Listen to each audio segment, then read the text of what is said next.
সম্মানিত করদাতা আসসালামু আলাইকুম। আপনারা যারা প্রাইভেট জব করেন, ভালো অ্যামাউন্ট স্যালারি পান এবং বছরে ফেস্টিভ্যাল বোনাস সহ ভালো একটা স্যালারি আপনারা উইথড্র করেন, আজকের কন্টেন্টটি তাদের জন্য। আপনারা থাম্বনেল দেখে বুঝতে পারছেন। এক নজরও দেখে নিন, এক বছরে 36 লক্ষ টাকা আয় থাকলে সর্বোচ্চ কত টাকা আপনাদেরকে আয়কর দিতে হবে। আমি একটু এক্সেল ফাইলে চলে আসলাম।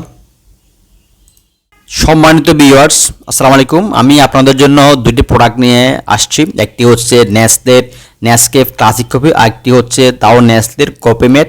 কপিমেটটা ম্যানুফ্যাকচার হয় থাইল্যান্ডে, আর বাংলাদেশ নেসলে লিমিটেড বা পিএলসি যাই বলেন না কেন ওটা ইম্পোর্ট করে।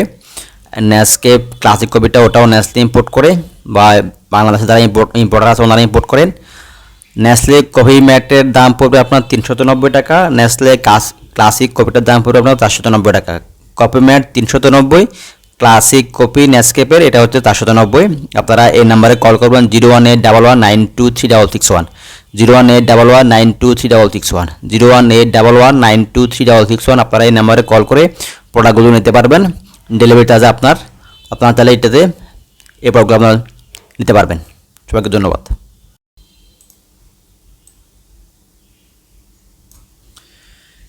আমি একটু দেখাই, জাস্ট কম্পেয়ার করি। এটা হচ্ছে আপনার প্রিভিয়াস ইয়ার, এটা হচ্ছে কারেন্ট ইয়ার অর্থাৎ 26-27, এটা হচ্ছে 25-26। গত বছর আমাদের করমুক্ত আয় সীমা ছিল 3,50,000, এবার এটা হয়ে গেছে 4 লক্ষ টাকা।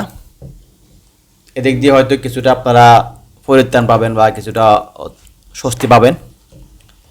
এরপরে আসেন, গত বছর 1 লক্ষ টাকা পর্যন্ত ছিল 5%, এবার 5% স্ল্যাবটা নাই, ওটা হয়ে গেছে 3 লাখ এবং 10%। এরপরে হচ্ছে 4 লাখ পর্যন্ত 10% ছিল, এবার এটা হয়ে গেছে 4 লাখ পর্যন্ত 15%। এরপরে 5 লাখ পর্যন্ত ছিল 15%, ওটা হয়ে গেছে 5 লাখ পর্যন্ত 20%।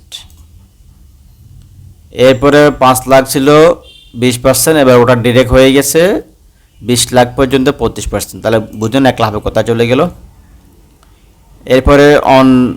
এরপরে এখানে একটা স্ল্যাব ছিল, ওটা এখানে নাই, ডাইরেক্ট 6% হয়ে গেছে 30%। অর্থাৎ আগে ছিল টোটাল 7টা স্ল্যাব, এখন হয়ে গেছে 6টা স্ল্যাব। তো আপনার যদি 36 লক্ষ টাকা ইনকাম হয় বছরে, সাপোজ সব কিছু মিলিয়ে আপনাকে দিতে হবে 6,90,000 টাকা ট্যাক্স। আপনাকে বর্তমানে 6,90,000 টাকা ট্যাক্স দিতে হবে যদি আপনি 36 লক্ষ টাকা ইনকাম করেন, যেখানে আপনাকে আগে দিতে হতো 6,57,500 টাকা। তাহলে দেখেন কত টাকা বেশি, 90, 60, 30, প্রায় 32,500 টাকার মতো আপনাকে বেশি দিতে হবে। যাই হোক, এবার দেখি রিবেট। এটা হচ্ছে ট্যাক্স রিবেট। আপনার যদি কোনো বিনিয়োগ থাকে, পিএফ থাকে, তখন আপনি এই রেয়ারটা পাবেন। সাপোজ আপনার 36 লক্ষ টাকা ইনকাম আছে, পাশাপাশি আপনার টোটাল বিনিয়োগ হচ্ছে ধরেন 2 লক্ষ টাকা, এখানে ধরলাম 2 লক্ষ টাকা, আপনার ইনকাম ধরলাম 36 লাখ। এটা হচ্ছে প্রিভিয়াস ইয়ার অর্থাৎ 25-26, এটা হচ্ছে কারেন্ট ইয়ার 26-27।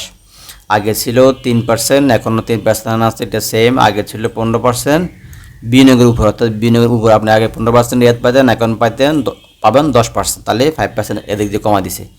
আগে পাইতেন সর্বোচ্চ বিনিয়োগ ভাতা 10 লক্ষ টাকা, এখন সর্বোচ্চ বিনিয়োগ ভাতা 7,50,000 টাকা।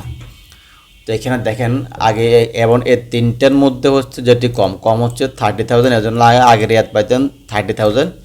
এখানেও সিমিলারলি তিনটার মধ্যে যেটি কম, আগে পাইতেন 30, এখন পাবেন 20, কম হচ্ছে 20,000। তাহলে আপনি রেয়াতও কম পাচ্ছেন। তাহলে আপনারা দেখেন আসলে কি আপনার কোনো যদি ইনক্রিমেন্টই না হয়, সাপোজ ধরে নিলাম আপনি গত বছর পাইতেন 36, এবছর পাচ্ছেন 36, আপনার কোনো ইনক্রিমেন্ট হয় নাই, মুদ্রাস্ফীতি আছে, সব কিছু জিনিসপত্রের দাম বাড়তে আরও অনেক কষ্ট আছে, এরপর আপনাকে আরও বাড়তি কর দিতেই হবে।